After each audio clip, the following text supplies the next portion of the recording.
Bengaluru metro rail கட்டணம் உயர்த்தப்படுவதாக அறிவிக்கப்பட்டுள்ளது. தூரத்தை பொறுத்து ரூ.1 முதல் 5 வரை கட்டணம் அதிகரிக்கப்படுகிறது. இது சுமார் 4% முதல் 10% வரை உயர்வாக இருக்கும். மெட்ரோ ரயில்வே சட்டத்தின் கீழ் அமைக்கப்பட்ட கட்டண நிர்ணய குழு பரிந்துரையின் அடிப்படையில் இந்த மாற்றம் செய்யப்படுகிறது. இதை பெங்களூரு மெட்ரோ நிறுவனம் தெரிவித்துள்ளது. 7½ ஆண்டுகளுக்கு பிறகு கட்டணத்தில் மாற்றம் செய்யப்பட்டுள்ளதாக அதிகாரிகள் கூறுகின்றனர்.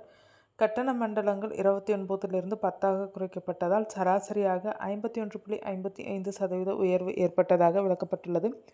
எதிர்காலத்தில் திடீர் கட்டண உயர்வுகளை தவிர்க்க ஆண்டுதோறும் கட்டணத்தை திருத்த வேண்டும் என பரிந்துரை செய்யப்பட்டுள்ளது. அதன்படி புதிய கட்டணம் 2026 பிப்ரவரி 9 முதல் அமலுக்கு வரும் என அறிவிக்கப்பட்டுள்ளது. அதே நேரத்தில் பயணிகளுக்கான சலுகைகள் தொடரும் என்று தெரிவிக்கப்பட்டுள்ளது.